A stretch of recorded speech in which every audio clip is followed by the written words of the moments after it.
So it's not me that's allowing. It's the IATF. That's the trouble with not reading and not studying. Mao kini ang tubag ni Gobernador Gwen Garcia sa mga pangutana nganong iyang tugutan nga makasulod nganhi sa Sugbo bisan kadtong mga wala pa mabakunahi nga mga turista. Apan ipa-ubos lang sila og quarantine sumala sa nakalatid sa iyang giluwatan nga Executive Order No. 3. Apan matud ni Garcia, andam siya nga makig-dialogue sa mga opisyales sa Department of Interior and Local Government kun DILG sa kauluhan kinsa may question sa iyang desisyon nga tugutan ang mga turista nga makasulod bisan wala pa mabakunahi. Hello. The IATF has been allowing unvaccinated travelers to the Philippines with their own resolution, only that it has been qualified. If you are unvaccinated, then you have to be quarantined for 5 days. Gipasabot usab ni Garcia nga ang iyang pagluwat sa EO No. 3 nahasubay sa gilatid nga sumbanan sa Interagency Task Force kon IATF sa ilang Resolution No. 160B ug No. 160D. Sa Resolution No. 160B nagkanayon nga tugtan ang mga langyaw nga mosulod nganhi sa Pilipinas kung makapresentar sila og proof of vaccination sama sa WHO International Certificate, vaccination card ug uban pa. Apan ang IATF Resolution 160D miingon nga kadtong mga langyaw nga dili makahatag niini nga mga requirement mupaubos og kwarantina sulod sa 5 ka adlaw. I do read, no? Because I do read. Mubasa magud ko. And I guess that's the difference between those that immediately react and go ballistic with just picking up a few buzzwords, and me.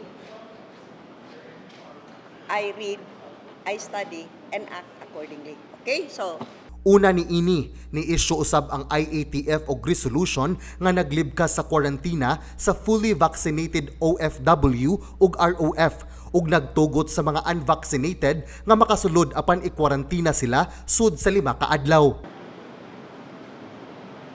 we are now saying, but if it's not visa-free, if you have these visas, but you're not vaccinated, you can be quarantined for 5 days. Then why don't you allow that also for all? Okay, let's not just quibble about this contradictory resolution. Let's talk about the very clear resolution that IATF issued prior, which allowed for, which now lifted the quarantine protocols for fully vaccinated returning overseas Filipinos and fully vaccinated overseas Filipino workers, ROFs and OFWs. Kung fully vaccinated, no more quarantine. If you are not fully vaccinated, 5-day quarantine. So what is the difference between ROFs and OFWs who are unvaccinated and may be subject and will be subjected to a 5-day quarantine, but on the other hand, other human beings coming in unvaccinated, we have a different standard? Do they have a different set of eyes, or maybe 5 livers, or what? Maybe they have 2 heads. What's the difference? Where's the logic again?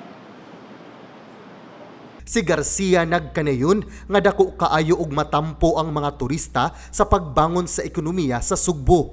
Gani subsub na nga gisugdan sa gobernador ang Dasig Sugbo program diin gitutukan ang pagtabang sa industriya sa turismo lakip na sa Sugboanon nga makabangon human sa pandemya ingon man sa pagkuso-kuso sa bagyong Odette.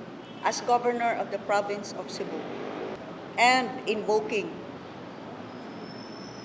my authority vested upon me by the local government code, Republic Act 7160.